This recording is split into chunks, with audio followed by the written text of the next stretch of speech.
So just taking a little bit of time to watch our breath.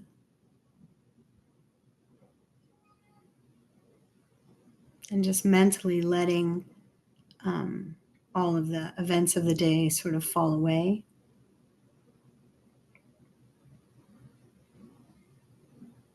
And then if it's reasonable for you, really just trying to focus exclusively on your breath. That place at the tip of your nostril where the air kind of comes in and out, and just count some breaths.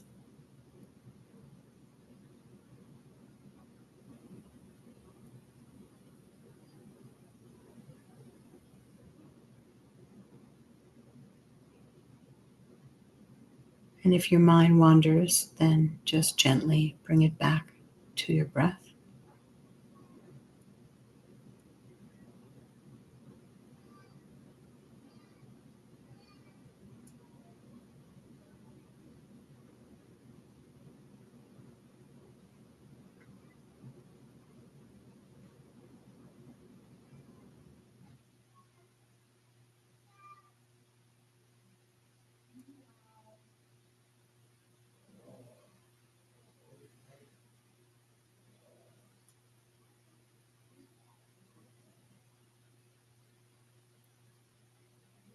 And now let's bring to mind our motivation for joining this class tonight.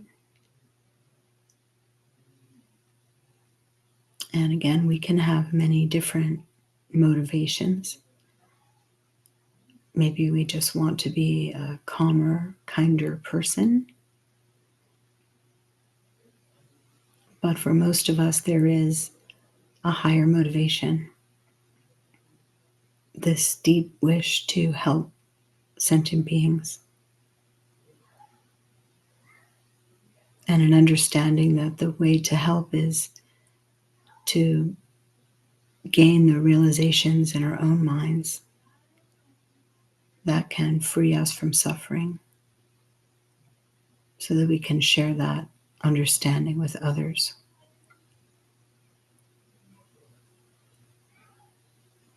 So that deep wish to achieve enlightenment in order to be able to liberate all sentient beings from suffering.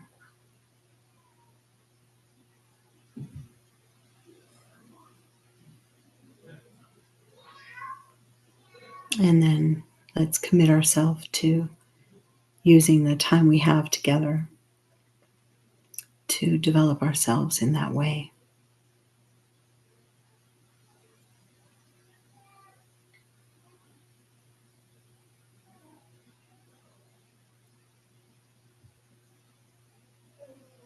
And then when you're ready, you can open your eyes.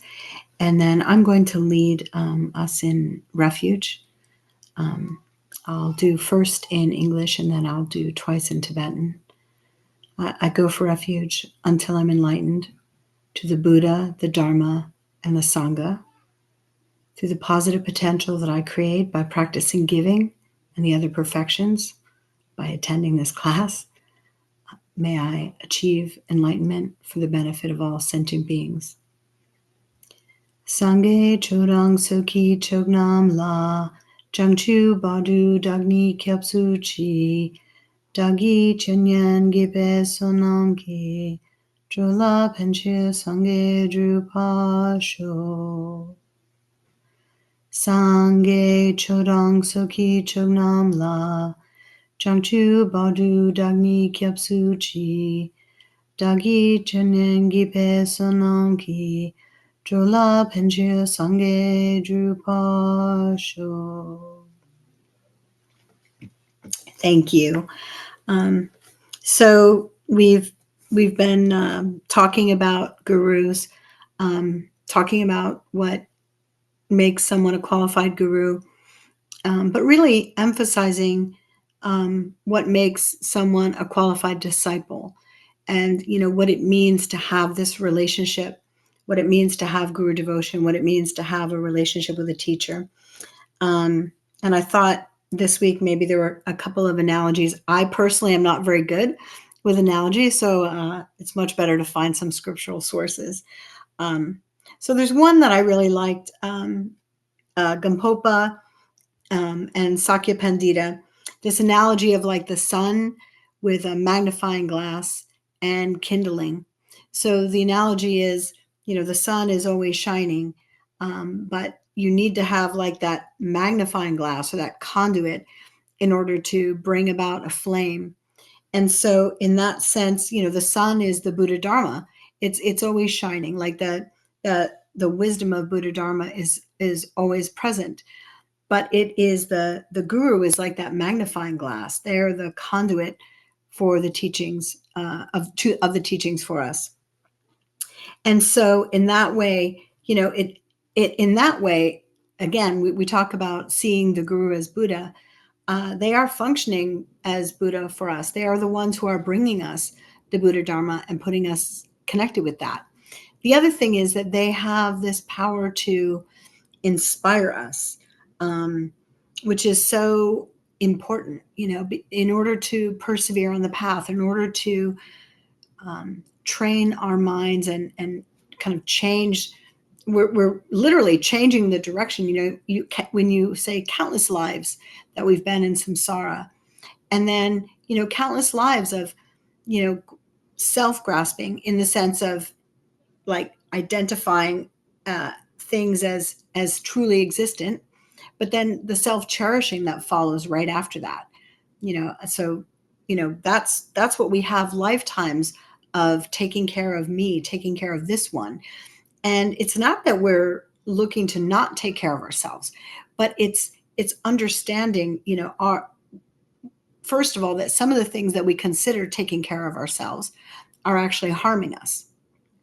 Selfish actions with the ignorant mind that can appear to be something beneficial that would help us, later comes back karmically to create an even bigger problem, right? So, there's so many different examples, but in this case, thinking of, maybe you have some huge financial problem, and maybe you have access to resources that don't belong to you, and it can be so tempting, given, depending on what someone's circumstances are, it could be so tempting to think, well, I'll just, take a little of this, or to take what isn't freely given.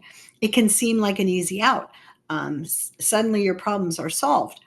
But we understand, and Buddha Dharma teaches us, that those negative actions, they all create negative causes. So if we were, for example, to steal, then and we experienced what appeared to be some short-term or even long-term benefit.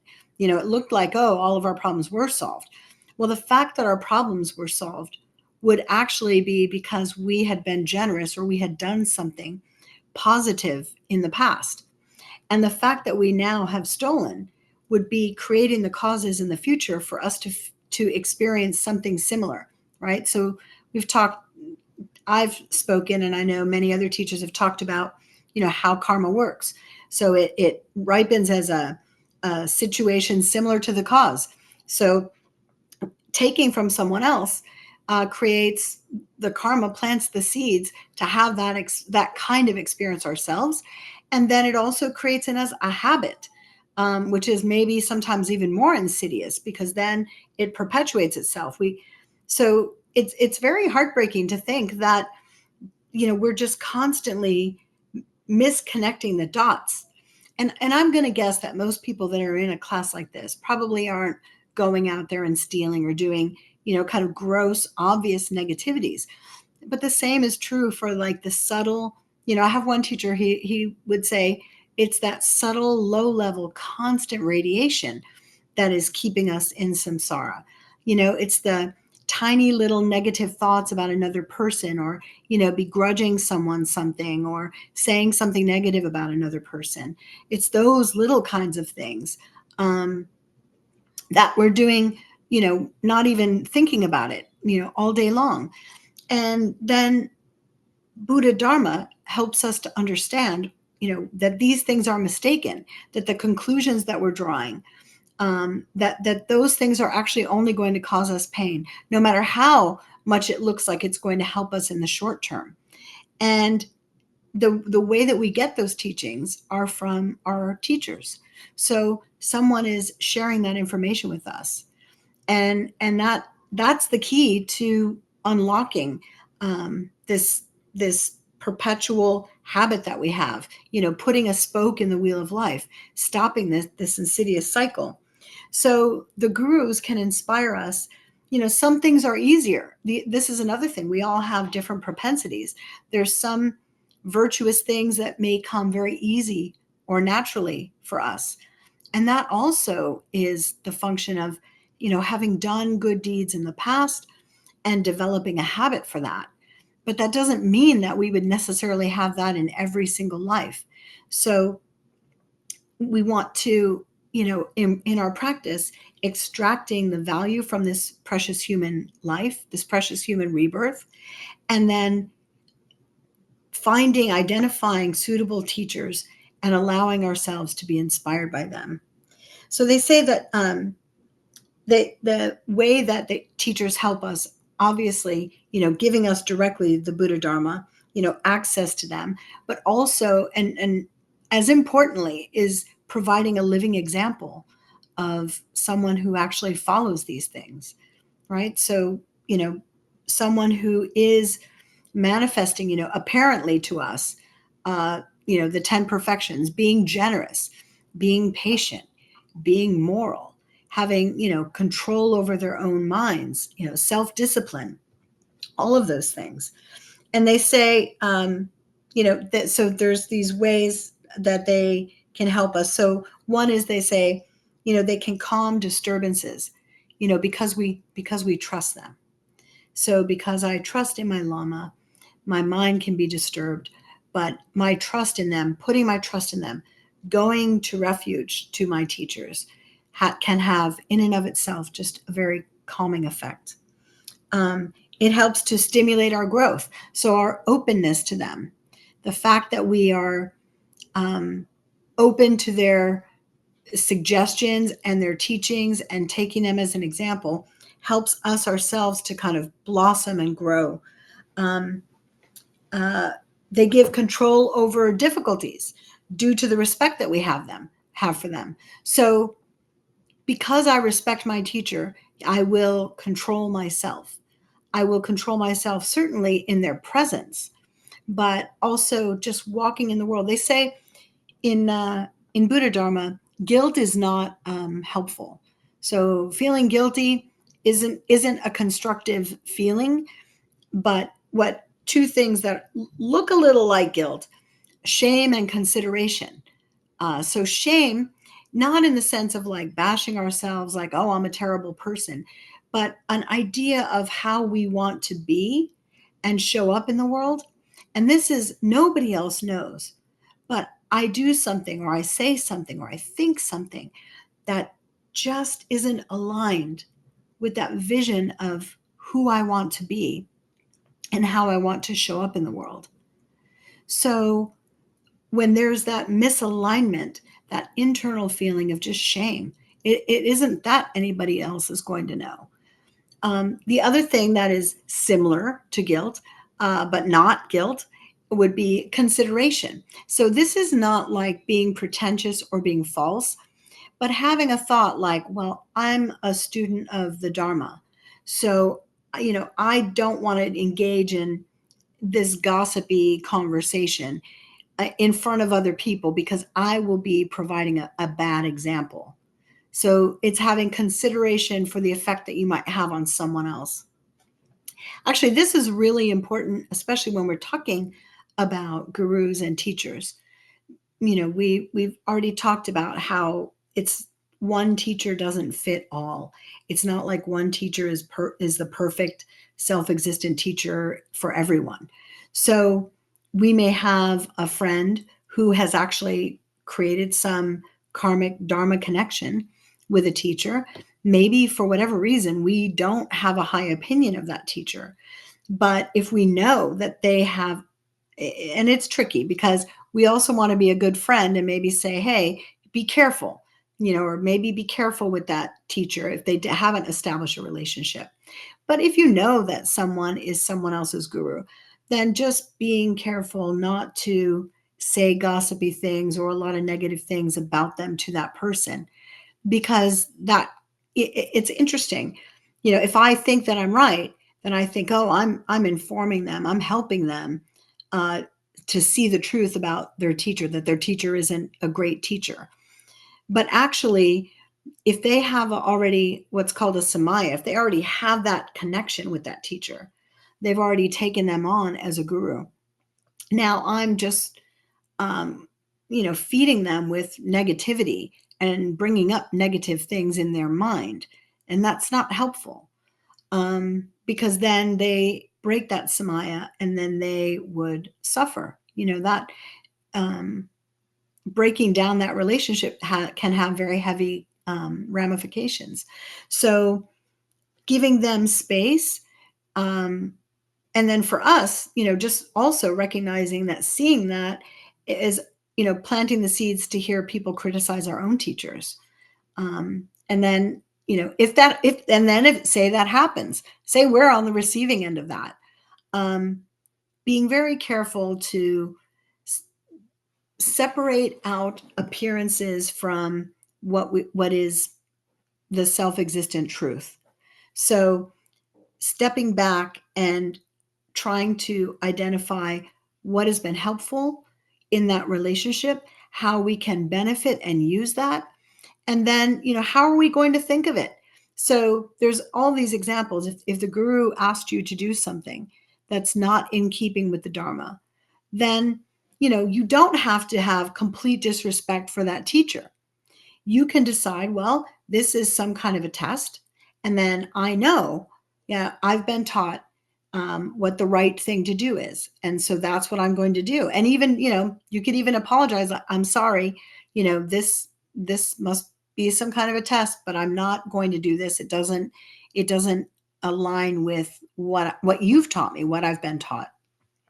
So there's room for us to take some kind of ownership and determine how we're going to use whatever is appearing to us. And we don't have to break our samaya or focus on disrespecting a teacher. We can be proactive and like, okay, well, this teacher has helped me and benefited me in these ways, and now they're appearing this way for me to take responsibility as a mature student to do what appears to be the right thing, and then simply moving on and doing that, which doesn't have to include making, drawing a bunch of negative conclusions about that teacher. You can really just be looking at that situation and very maturely just making a determination that that's not benefiting you or working for your spiritual development, and then respectfully taking your leave. But because we respect them, so I have gone off on a little tangent. Because we respect them, we control our behavior. We control our behavior in front of them, and we control our behavior beyond that. And then they also inspire, truly to be your heart teacher. A person would have to inspire some kind of awe in you. They're demonstrating, manifesting qualities that you aspire to, but don't seem to have access to in the moment. So this power of inspiration, it can lift us up. It can inspire. I said inspire us to be better. Suddenly, something is possible. You think I've thought before, like, oh, you hear Mother Teresa or people like that in modern times who are out doing just amazing kinds of work and kindness and tireless and self-sacrificing. And it can be quite easy, even unconsciously, we respect and admire them, but it's sort of like, well, that's good for them, but I could never do that. The guru works in a different way, where we do see like, oh, that's not something I'm capable of today, but they're telling us how we can actually achieve that and become like that. So we build up a kind of inner confidence that we do have the capacity, and the capacity that we have is our own Buddha nature. Um, Again, Gampopa says, Buddha nature is the cause, and a healthy relationship with our teacher is the condition for enlightenment. So it's those two things working together. So, what is Buddha nature? It's that clear light, wisdom, that some can say, it is emptiness itself. It's the uh, potential for all beings to become a Buddha. And it's not like, I don't know. Sometimes I've heard analogies like you just have to remove the dirt. Maybe that analogy works, but I think it's more than that. It's not just removing something, right? So removing the obscurations and obstacles, but also taking on all of these amazing qualities, all the good qualities that we invest in incrementally, that then can grow over time. And so right now I'm just Bonnie, but I'm available to be more than that. And this is where, and when I'll say, for example, Master Shantideva's Guide to Bodhisattva's Way of Life, that's a teacher. That's a teacher, literally like, okay, you want to be a bodhisattva. Here's how. Here's what that looks like. And, very clearly, there's like miraculous sorts of things that a bodhisattva is willing to do for other living beings, but they're not capable, or necessarily, well, we might be willing. So I've talked about this a lot, how we might be willing in the short term to do some big action, some huge, powerful, what looks like positive karma. But if we aren't spiritually mature to know ourselves, we may do more than we can do happily for the long run, right? And I always bring it back to that because I think this is the danger zone that we get in. So inspiration has this incredible power to move us forward on the path. Um, to it's like a fuel for us in our practices, this inspiring power and energy of the guru. At the same time, we have to know, like, okay, this current engine doesn't run on jet fuel. I'm not capable of flying yet. I can barely walk. Again, I told you I'm not good at analogies. So but it's like taking that inspiration and looking at what are the resources that I have. What are the resources that I have access to today? And when I say resources, I mean, energetically, financially, spiritually. What is it that I have to work with? So if we tried to do, there's stories of, which I'm going to share one later tonight. I thought this was like the best story to share on the last night of class in regards to a guru. But there's stories of, taking, someone taking their eye and giving it to another living being, or cutting off flesh of theirs to feed other living beings. Lord Buddha did that with his first disciples in a previous life, they say. So, all of these like amazing things that I have to have the wisdom that understands that I don't have that capacity today, but understanding that I can incrementally stretch my own boundaries. So there's a very huge difference between crossing my boundaries and stretching my boundaries. And I think that is the primary practice of a disciple, is not giving up, right? So it's like, okay, the guru says I should do this and I want to, or the teachings say, I should do this and I certainly want to do this. But let's just say I'm a very angry person. In this life, I manifest as someone who's constantly annoyed and angry at others. I take teachings. I understand. It's not good to be angry. I want to develop more patience.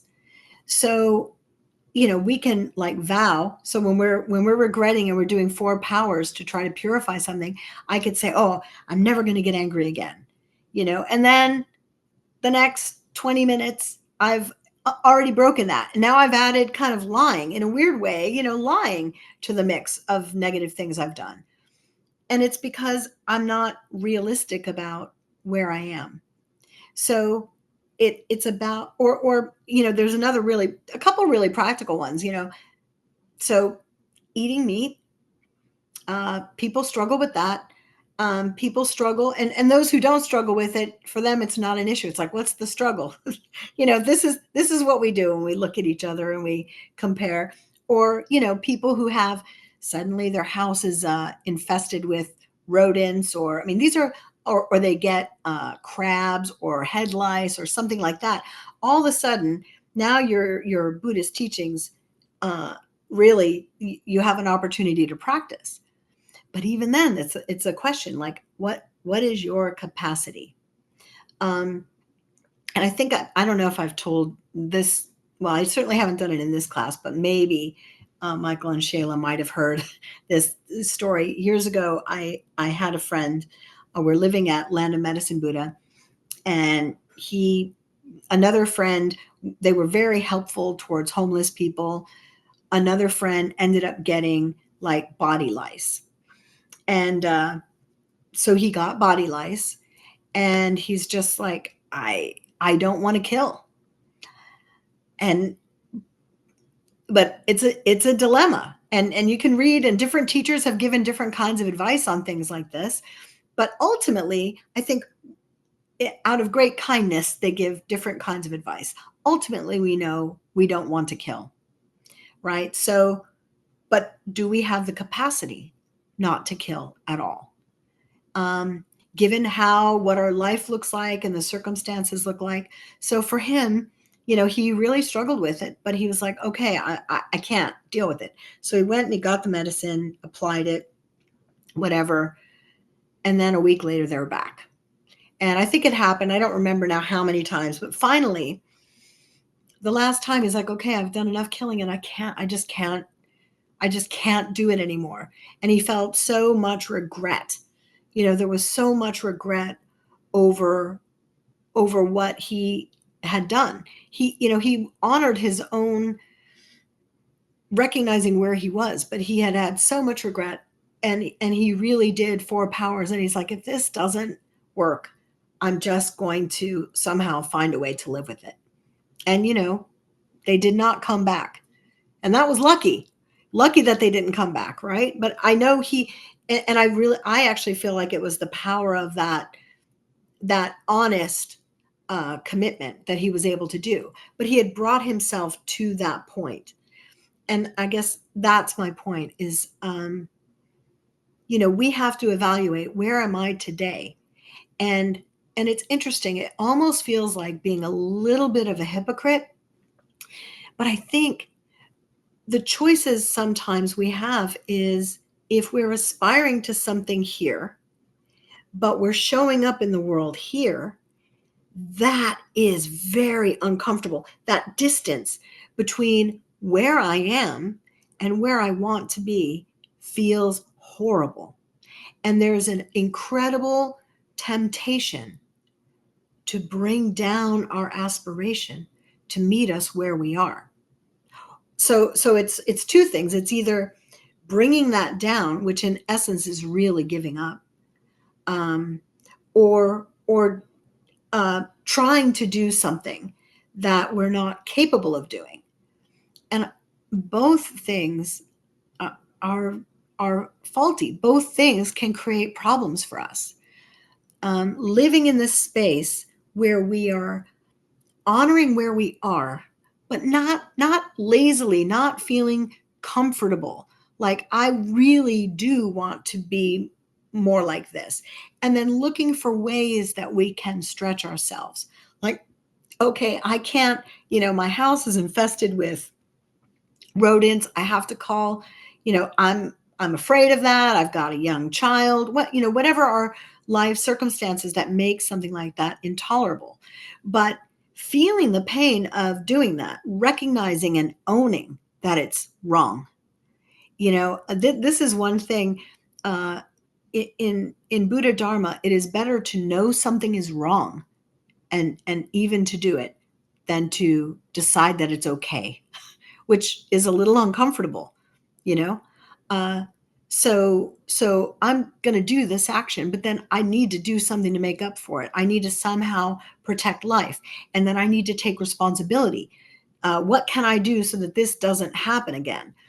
So as much as we can, trying to take responsibility, but never letting go of our aspiration, and never not compromising our ideals. And I I I don't know I don't know of any other worldview that really kind of recognizes that. Um, and I think it's very hard for us as individual practitioners to deal with that disparity between where I am and where I want to be. And so, and even with our friends, comforting a friend, and comforting a Dharma friend when they're doing something that is wrong, and they're in a struggle.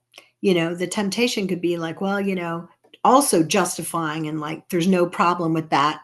Of course you had to kill the rodents, or of course you had to kill the body lice. No problem. Even for us, dangerous. Much much better to kind of like, that is horrible. No, of course you're not a horrible person, but this isn't good, and it isn't good, and you're creating some kind of karma. So what can we do, to remediate that? And then living in that discomfort alone, you'll find that your capacity actually increases, right? So, the body lice, maybe you couldn't deal with that, but now there's a bunch of spiders in your house, and you're just going to go around with a cup and you're going to take them outside. Maybe in the past you wouldn't have done that, but your capacity grows, for those minuscule creatures. Just even existing in this world, we can't help but kill. Walk anything that we eat, even if we're just complete vegan vegetarian, all the food, even if we're farming our own food, tilling the soil, you're disrupting the home, and we this is samsara. This is the realm of suffering.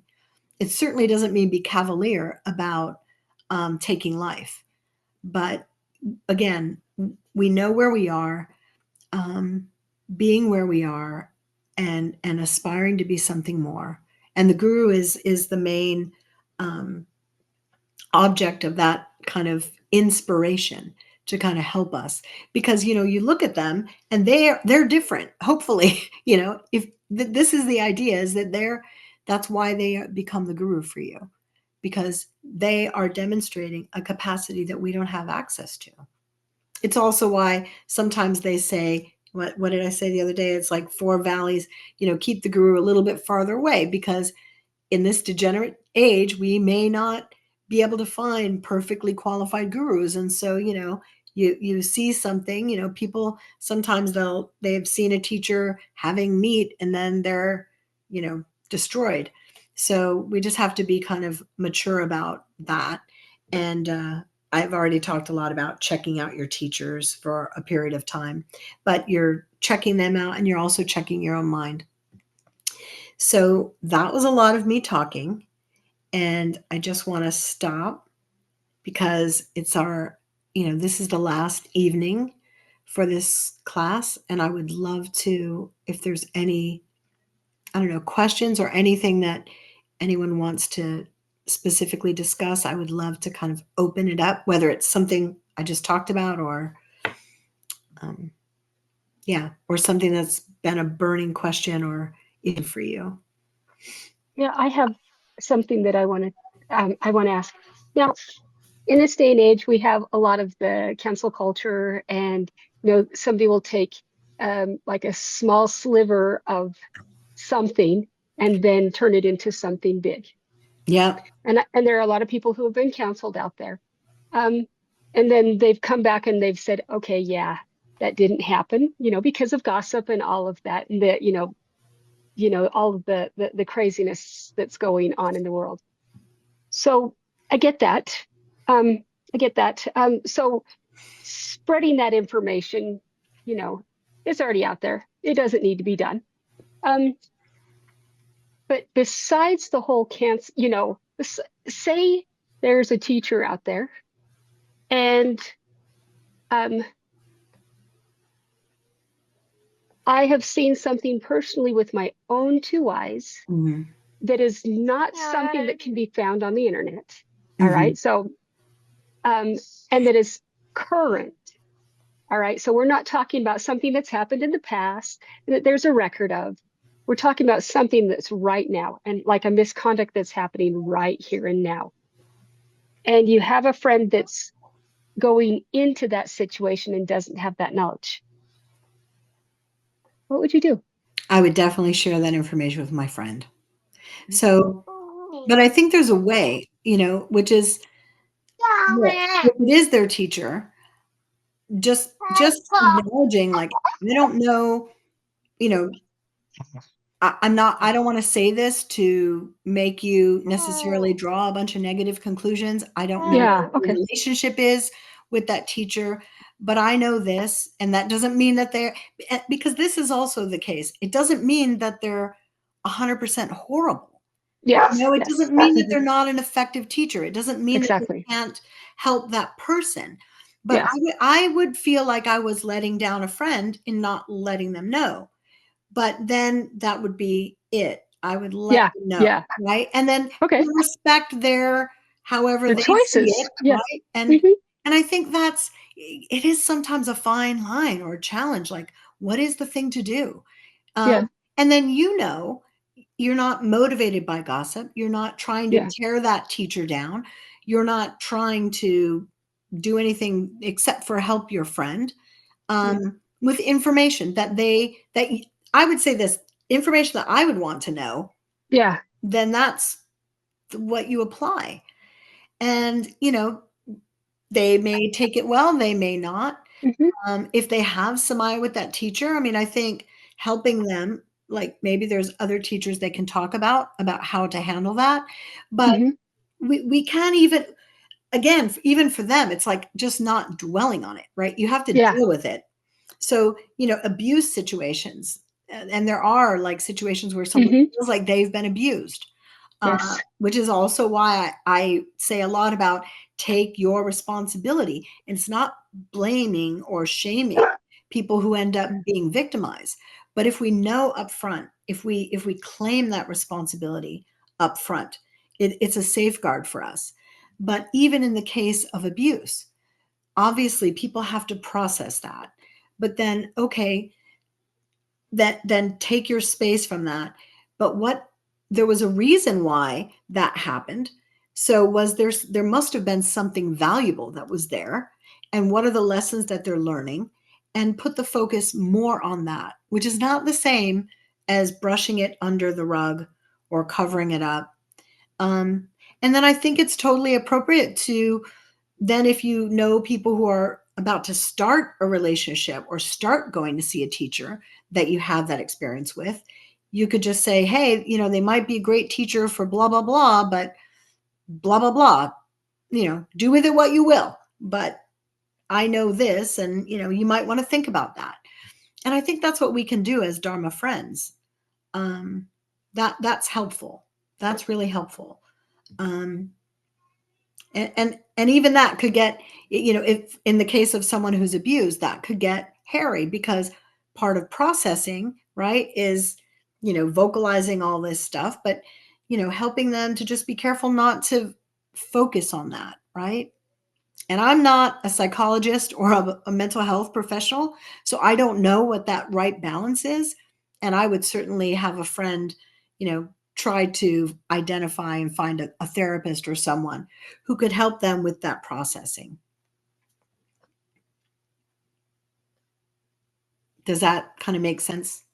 Yes, I like that where you're saying, hey, this is what I know. If you have this karmic relationship with this teacher, maybe just don't be alone in the same room with this person, or maybe, just or Yeah. some, yeah, because if you have a karmic relationship with that person, obviously that relationship's there for a reason. You've got to learn what's there. Or But be I think, forewarned, yeah, yeah, okay, right? yeah, I mean, it, then they know they're going in with their eyes open. And, yes, actually, it could be really helpful to share with them some of the, teachings on guru devotion and finding a okay, teacher and screening a teacher. And mhm, then, they may still find that teacher is helpful or has been yeah, helpful to them. And then they have their own boundaries in place, or yes, we're all so different, you know. yes, We're all so different. But I'm glad that you bring that up because yes, it's and there's Chogyam Trungpa, super, most people have heard of who he is. And he was controversial in his life and he remains a controversial figure. But he's also, has brought so much Buddha Dharma to the West. People like, Pema Chodron, one of his students. So there must be some benefit that he did. I was never interested in like Shambhala. It always seemed kind of weird to me, but that's me and my propensity. Um, but I think, wow, what even I can see on the outside a teaching, like if you've got a bunch of barefoot hippies and they're trying to be spiritual and then you tell them to put on military uniforms and eat whatever their meals are, uh, that's a teaching in itself of like what is spiritual, is it to be a barefoot hippie, like maybe. So I think even I from the outside can see some value in some of the just teachings that I'm aware of, but certainly there's controversy and it seems to be valid. So it's again, here we are in living in these degenerate times, with our own limited capacity. Um, so it makes sense that maybe we're not seeing perfect teachers, but it doesn't mean that they don't have anything to offer. And the same is true with cancel culture, right? Like people are losing their livelihood and just being maligned completely because of one silly, stupid thing they did when they're 20. And then holding it in a historical context, like, okay, maybe the world was horrible then. Maybe we were all horrible, but that was then and this is now. And people can grow and learn and change. And like, wow, I feel sorry for kids today when their entire lives are like online. So you say some stupid thing in a moment and then it can come back to haunt you and ruin your life. It's pretty scary. So I would also say like it would be probably good for us not to be too engaged in that kind of thing, right? But it's easy to get passionate about something, but if you really think about it, um, this is where as Buddhists the equanimity of compassion, like no matter who it is, no matter how bad it looks like they are just sentient beings and they are suffering, and the suffering is usually the reason why we're doing the horrible stupid things that we do. It really does all come down to ignorance. It really does all come down to ignorance. Something can seem so evil, so self-existently horrible and evil. It really comes down to just profound stupidity in how things work. What are the causes of happiness? What are the causes of suffering? And so in that regard, like why would I want to make anything worse? If I can do something that will help change someone's behavior, if that's possible in any way, then certainly I would do that. If I can do something to help those people who are suffering or to make things better, I would do that. but, to be casting the stones, we just need to be really careful. And then when we do sometimes we may be in a position where we have to make decisions that are going to punish someone or have ramifications in their life. So what is our responsibility then is to be crystal clear about our motivation, and to really look, because all of our motivations, for the most part, if we're normal people in samsara, on the path but not realized, then our motivations are going to be so intertwined with some of that negative stuff, so intertwined with like the self-righteous, I'm better than, or whatever. So doing the best that we can to decouple that, and to try to come from a pure place of compassion. That is the work. And then we can see the difference, the difference between anger and self-righteousness, and just being responsible, taking responsibility, and needing to do what's right, and still having a compassionate heart, and still doing something that maybe looks like it's harming someone. But then, if we understand that what they're doing is harmful, then our motivation is really to try to stop that or try to mitigate that in some way. It's a totally different thing, So we can take the same, and Buddhist scripture is filled with examples of this, that taking the same action but with a different motivation, it's a completely different action. It's a completely different action. If an analogy that always comes in my mind, I don't know why, probably because I've done things like this, but if someone is sick in the hospital, and I go and I sit by their bedside, and I bring things to them and I take care of them, that looks like just a good deed. But if I'm thinking about what I'm going to benefit from, maybe I want to be in their will, or maybe I want them to be owing me, or maybe I want to look good to the truth is, probably, possibly, there's some of that going on, even with the pure motivation to help someone. So just, looking at this is the work, is looking at, even as I'm doing a good deed, understanding my own mind. Why am I doing this? And if the balance is that I'm doing it for those 8 worldly dharmas, if I'm doing it more for those negative reasons, then maybe I just don't do it. Maybe I don't get to look nice, and that's more honest. And then it's like, but I want to be a person who can do, and then this is an example of where that difference between how I want to be and where I actually am, we can start to really, that's a perfect example. If I'm looking at my motivation, I realize like, oh no, I want to look good, or I want them to owe me or be holding to me. They've got a lot of money. So if something happens to them and I've been nice, blah, blah, blah, whatever my blah, blah is. If I had a situation like that and I catch myself, then I could decide I'm not going to go and do these things. Or I can say, wow, wow, the plot is thick in this head, and I want to change it, and like, let it go. Like, okay, I hope they don't give me anything. And I don't want anyone to know. I'm certainly not going to tell anyone that I went to go visit them. Right.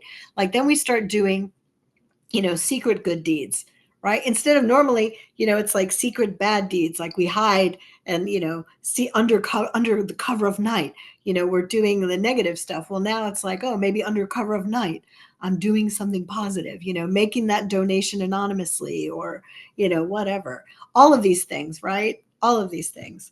That felt like a little bit of a tangent. Sorry. No, you see on social media the kids that are, you know, videotaping themselves handing over money to the homeless, Um, yeah, Yeah. it's that sort of thing. Yeah. Did you And do that for a good reason, or was that to increase your reputation? but the cool thing, the thing that I love about Buddhism, and you're totally right, as an example, right? So looking at them as an example, like, oh, it's probably this. And how do I know that? Because I have that propensity or tendency in my own mind. So I look at them, I know what they're up to. And, we may or may not be right. But what I love about Buddhist morality is, so observing things, observing negative behavior, then it is like, okay, Buddhist morality in a very real way, you could say it applies only to one, and that's me. It's not, it's not about, and we can identify like what looks like what that's what we can say. It looks like it's negative behavior. It looks like this teacher did something horrible, or it looks like these people are just, self-aggrandizement, promoting themselves, self-promotion, but we don't really know.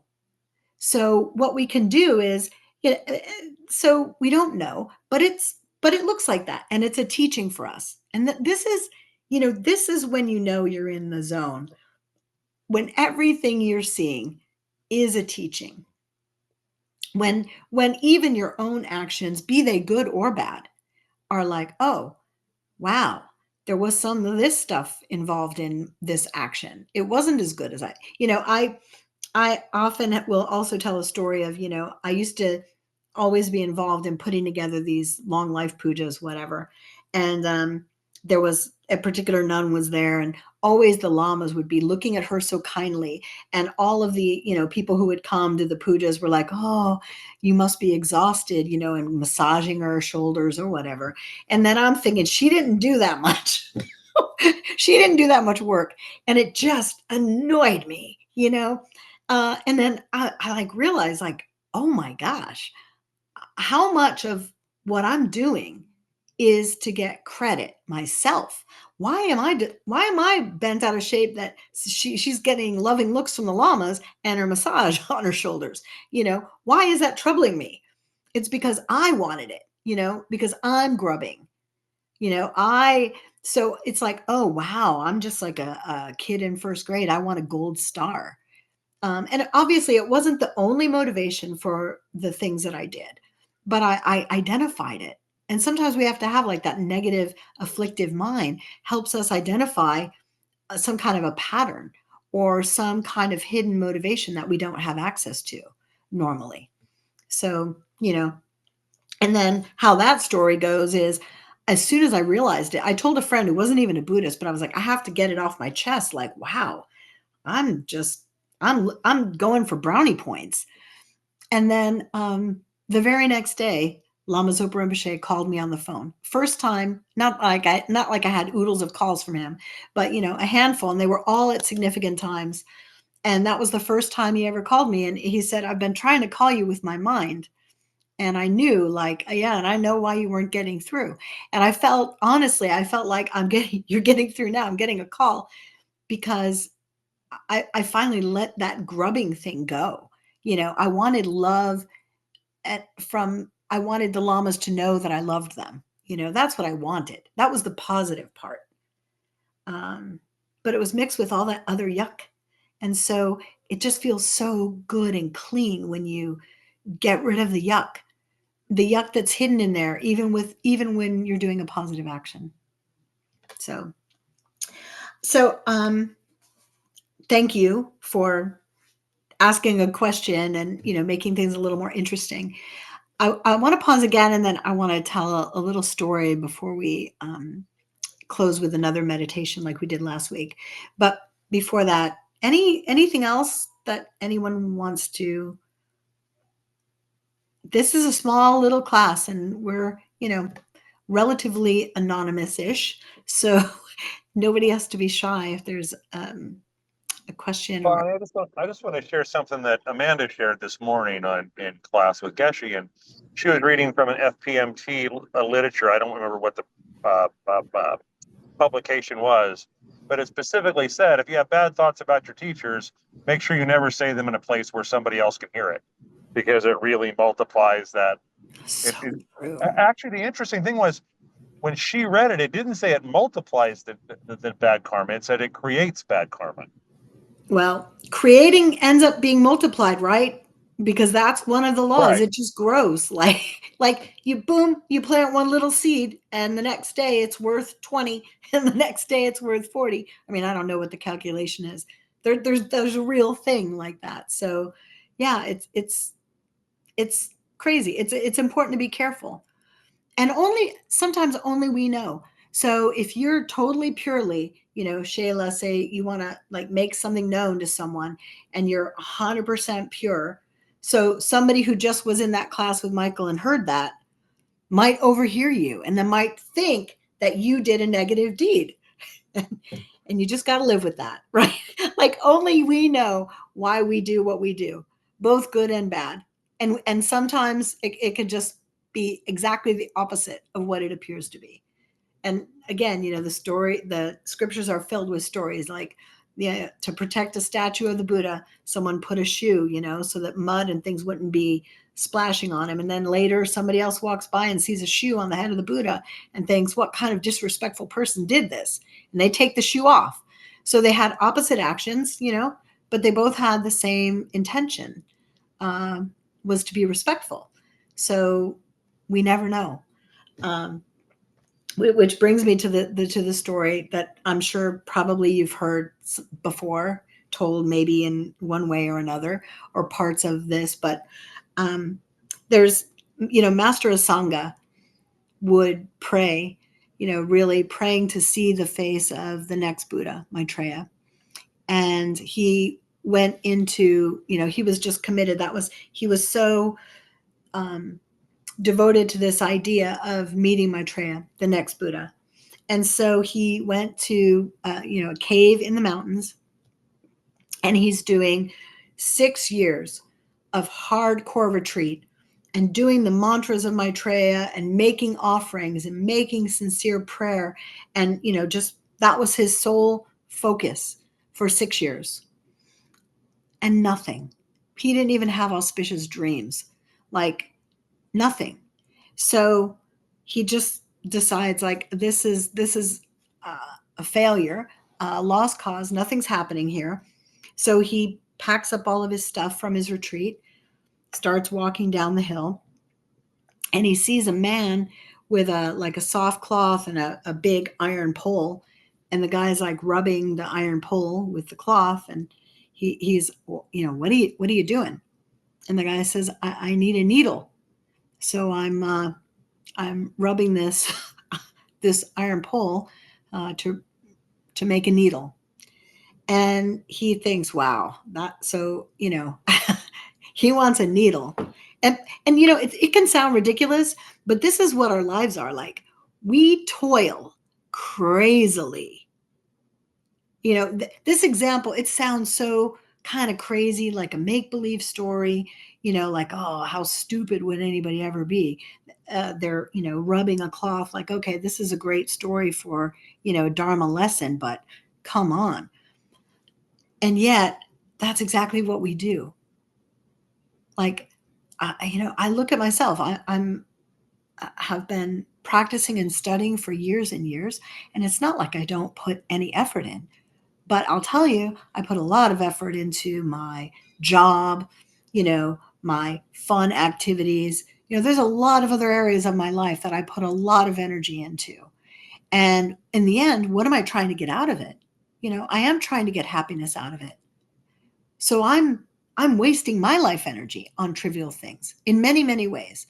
So I think it might sound kind of crazy, but if we stop and look at our own lives honestly, like, are we taking a soft cloth and trying to make a needle out of a big iron pole?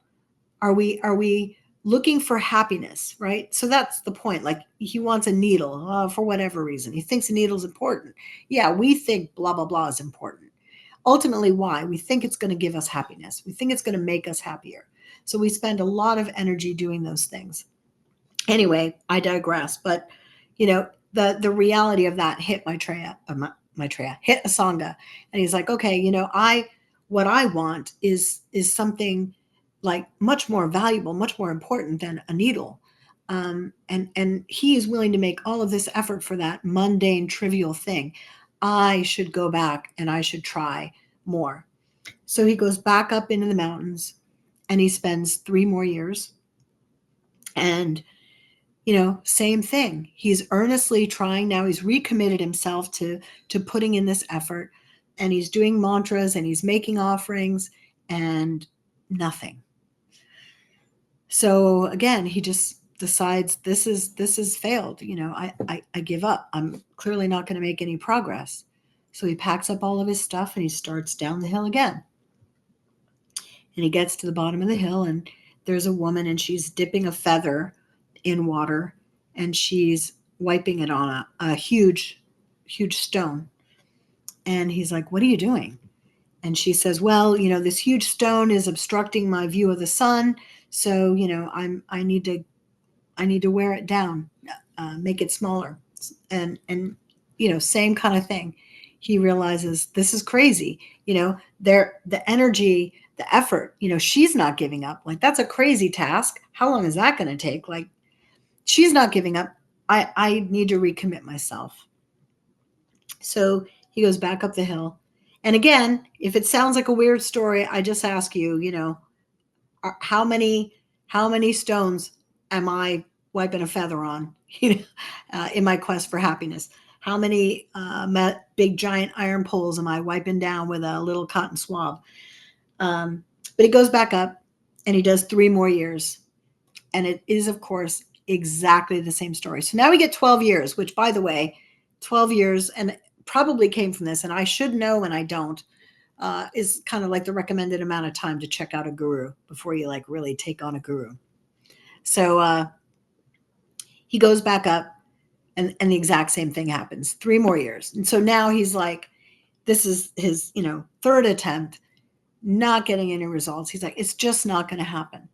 So he comes down. This story always gets me. So he comes down the mountain, and now he just sees like this wounded dog. And this dog is mangy and growling, like if he goes to like try to help the dog, like the dog has a horrible wound and there's maggots all over it. And he, reaches out to help the dog, and the dog is growling and snarling at him, and he realizes like, oh my gosh, this animal is suffering. It's starving. Not only is it wounded, but it's starving. And, so he's like, what can I do? So he cuts some of his flesh and he gives it to the dog so the dog will trust him. And then he looks at the wound and he's like, well, what can I do? These maggots are eating this dog's flesh. I want to help, but I'm, clumsy in my fat fingers. And these little maggots, they're just little creatures. They're just little living beings too. If I try to grab them and just take them off, I'm going to kill them. And so, he's sort of, I want to say, he's sort of a normal guy, which then when, he's a normal guy. He thinks, I could take them off with my tongue. I could do that and that might not kill them, but he's repulsed, because he's a normal guy in that regard, not normal in any other way, but he's completely repulsed by this idea. And this is the point. He's completely repulsed, but he is compelled. He has no choice. He is compelled by the compassion he feels. So he closes his eyes and he goes in for the maggot. And he opens his eyes and there's Maitreya in front of him. And he says, wow, finally, where were you? And it's like this great compassion. You did this, and this created enough goodness for you to be able to see me. And Asanga says, I've been making offerings. I've been saying your mantra, like, where have you been? Like, why now? Maitreya says, I've always been with you. I was always there. And you were going to give up. So I showed up as like that guy with the pole, I showed up like to try to get you to realize, to keep going. And then I showed up as the woman with the feather and the rock, and this time I showed up as the dog, and your great compassion allowed you to be able to see me. And he's like, this is great. Now, I can see you. Everyone can see you. And Maitreya is like, no, everyone can't see me. You can see me. Your goodness opened the door for you to see me. But I'm not obvious. And Asanga is like convinced. He's like, no. There's no way no one else is going to know that you're Maitreya. So he like takes him up on his shoulder, and he, runs into town, and he's carrying Maitreya, and he's like, what do you see? What do you see? And they're like, we see a maniac, a crazy guy, because there's nothing there, And they say there was one woman had enough goodness. What she saw was like the corpse of a dog. Hey, there's a dog right in front of us. Perfect timing. All she could see was, and it was a dead dog, unfortunately, but, her goodness, that's all she could see. So, what does that tell us? We could, we could think that this is just some metaphor, kind of a story, or we can maybe consider that that's real and true, that we have to develop ourselves in order to see a perfect being, that how they appear to us really does depend on us. It depends on our heart, our goodness, the karma that we've created. So, if a teacher appears, again, we're rational modern people, right? I'm not saying to sweep it under a rug. I'm not saying be blind, but acknowledging that I'm broken. My view is broken. I see things as self-existent. I see things as coming at me. I see things as, appearing regardless of what I do, completely independent of my, acts of body, speech, and mind. And that's just not the way Buddha says things are, right? So don't take my word for it. Don't take the story's word for it. Don't take Buddha's word for it. But this is, we've kind of signed up to investigate ourselves and take that responsibility. And then someday you might have some amazing experience. And then, you might want to try to tell someone. Actually, they say it's really not good, because what will happen is you'll hear yourself say it. You'll have a big experience. You'll put it into some little words. You hear yourself say the little word. Now the little word is the experience. And then even worse, somebody else might come and poop all over it. Like, well, that's ridiculous. So, right. So we have to protect, because we're fledgling. We're just growing and just starting. So I don't know. I hope that story was, inspirational to you. If it wasn't, blame the teller. My version, my telling of it is, but I think amazing. I mean, I think that's how I want to be. I want to get to that point, but I also know I'm not I'm not there now, right? I'm not there now, and that's okay. Be gentle with ourselves. Slowly, increasing our capacity, and then we will be forced to be surrounded by Buddhas and Bodhisattvas. We'll be forced to see perfect teachers, because we've developed our own hearts and minds to that degree. So before I launch into like our last meditation, I'll pause again. Any comments or thoughts or questions? Okay. So last week, we did a brief meditation, which I want to repeat again this week, which is imagining ourselves in a beautiful environment. Mentally create the most paradise kind of scenery that we can imagine, with beautiful offerings, flowers, fruit, perfume, whatever we want to envision. Visualize this beautiful place, and then invite a holy being to come and sit with us and bless us, inspire us. So if you have a teacher, then you can ask them and visualize them coming. If you don't have a teacher yet, you can use Lord Buddha, you could use Chenrezig, you could use Jesus,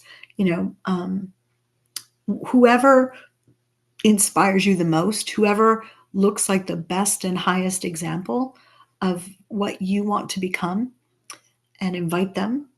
And then we'll do just a little visualization where they actually purify and bless us.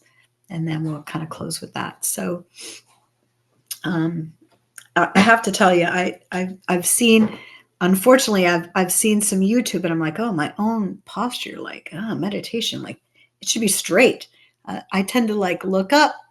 So as best you can, with a straight spine, your shoulders on an even plane, kind of chin, also just on an even plane, not looking up, not looking down. Close your eyes and take a minute to create the beautiful space that you want to invite this holy being to. Make it as beautiful in your mind as you can.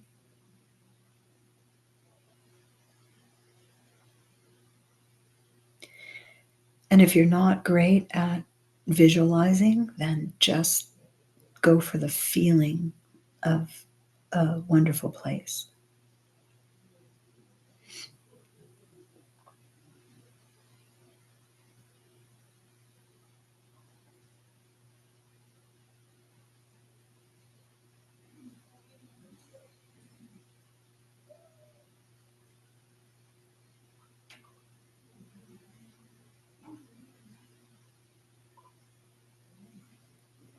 And now when you have this place, ask your teacher to come.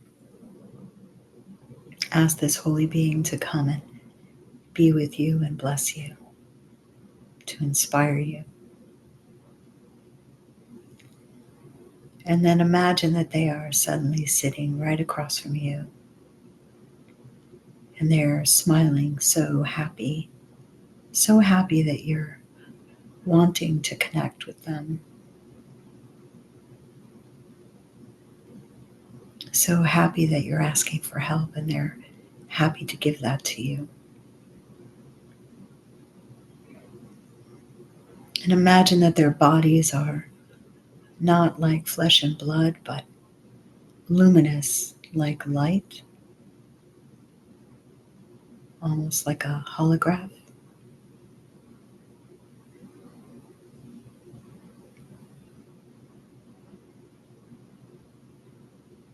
And you can feel the warmth of their presence, and you can feel the affection they have for you.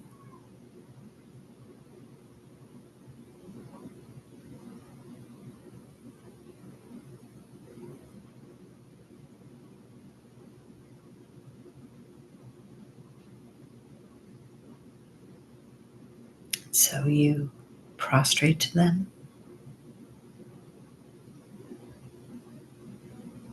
and you offer them all the beautiful things in the space where you are.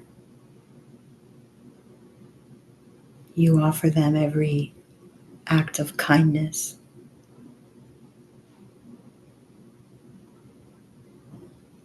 You offer them your practice.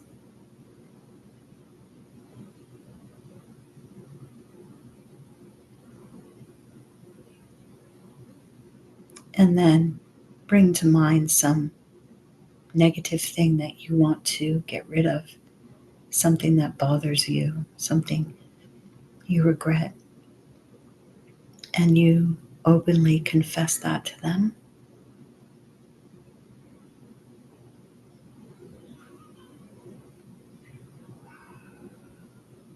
And then you determine to try not to do that again for some reasonable period of time. If it's a big habit, don't promise forever, but commit to working on that. And then let it go.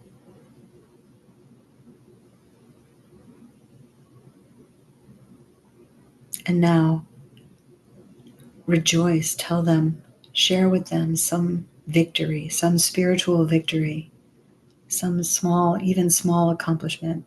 If you have a big accomplishment, even better. But share with them the progress that you're making, trying to make. And really feel glad really be happy about it and feel that they are so happy. And now you're having the opposite of a gossip party. You're with them and you're thinking about all the amazing good deeds that are being done in the world today, all the kindnesses, all of the acts of His Holiness the Dalai Lama, all of our teachers, all the Buddhist centers, all of our friends who are also on the path, all of the effort and virtue, all the kindnesses of Buddhists and non-Buddhists, and just feeling so happy and amazed at all these wonderful things. And then thinking of all the Buddhas who've ever existed in the 3 times, all the things that they did, all the virtues, and just feeling so happy, rejoicing.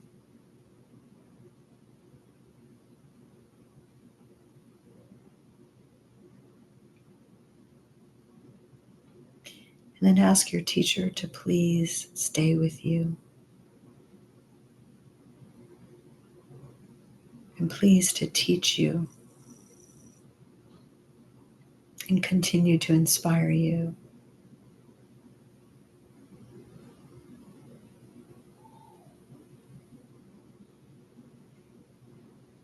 And they're so pleased to be here with you right now. And they want nothing more than to help you succeed in every way, that your heart and mind get every realization on the path. Amazing, great compassion, wisdom. And so they come to the top of your head and they just melt. That light just melts. They come down to your heart and they've totally purified everything, every aspect of your body, speech, and mind. And they're sitting there at your heart. And the light from their holy body is radiating out of them, out of you, so that every pore of your body is radiating that same light, touching every sentient being, totally purifying them of all their negativities, blessing and inspiring them, making them happy.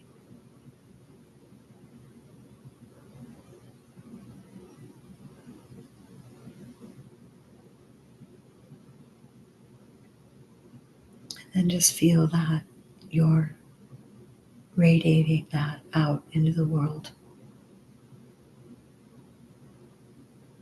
touching those close and far.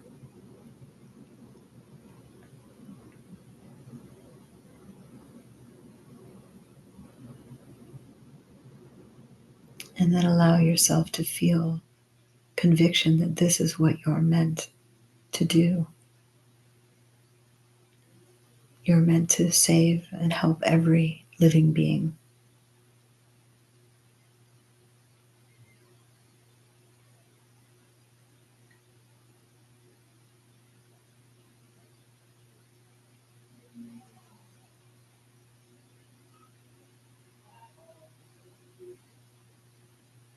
And then when you're ready, you can open your eyes and kind of come back into the room. And we will dedicate that actually all this will come to pass, that we will come to embody all the blessings of our teachers in the path. And we will help every living being. Gewadi kewo kun, sonam yashe sok shing, sonam yashe lejong wei, tampa kuni topa sho. By the goodness of what we've just done, May all beings complete the collection of merit and wisdom, and thus attain the two ultimate bodies that merit and wisdom make. Jangchub Samchog Rinpoche Ma Ke Panam Ke Gyurchi Ke Panyam Pa Me Pa Yang Gong Ne Gong Du Palwa Sho.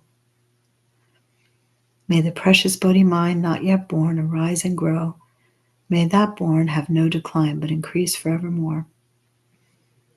And then praying for the swift return of Lama Zopa Rinpoche, for anyone that we know who is ill or in great suffering right now, for just the situation in the world, that people will have peace and be kind to each other,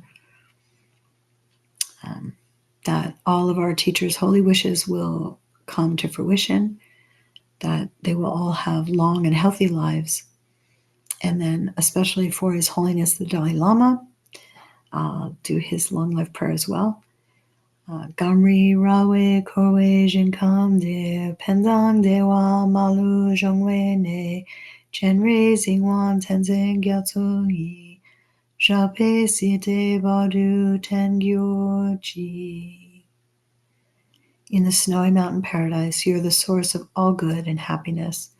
Powerful Tenzin Gyatso, may you stay until samsara ends.